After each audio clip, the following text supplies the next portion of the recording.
Hi friends, నేను మీ ఎంజే. ఈరోజు ఇంకొక వీడియోతో వచ్చాను. అన్ఎక్స్పెక్టెడ్ ఈ ఏరియాకి వచ్చాను. సో ఇక్కడ షూటింగ్ జరుగుతుంది, చూద్దామని వచ్చాను. ఈ ప్రోగ్రామ్ అనేది జీ తమిళ్లో వచ్చే సింగిల్ పసంగ అనే ప్రోగ్రాము. ఇక్కడ ఒక పెయిర్ని తీసుకొని వాళ్ళ లైఫ్లో ఏం జరిగింది ఏంటి అనేది ఈ సింగిల్ పసంగ అనే ఈవెంట్లో వాళ్ళు దాన్ని వీడియో చూయించి దానికి జడ్జ్ అనే వాళ్ళు ఒక బెస్ట్ కపుల్ని ఎంపిక చేస్తారు. అది సింగిల్ పసంగే. ఈ వీడియోలో కనిపిస్తున్న వ్యక్తి చాలా నత్తిగా మాట్లాడాడు, అందుకని అతను రాజేంద్ర గారు ఏ ఎగ్జాంపుల్ ఇస్తున్నారో చూడండి.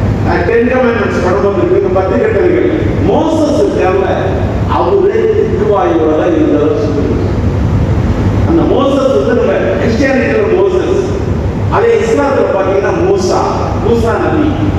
அந்த மூசா நபியான அந்த மோசஸால திட்டுவாயில பேச முடியாததுக்கு ஆண்டவரே கர்த்தரே அவருக்கு என்ன இருக்கிறார், நீ பேச நினைத்ததை உங்களுடைய சகோதரன். సో ఈ వీడియో మీకు నచ్చితే లైక్ చేయండి, షేర్ చేయండి, కామెంట్ చేయండి మామ. ఫాలో చేయడం మర్చిపోవద్దు. జై హింద్.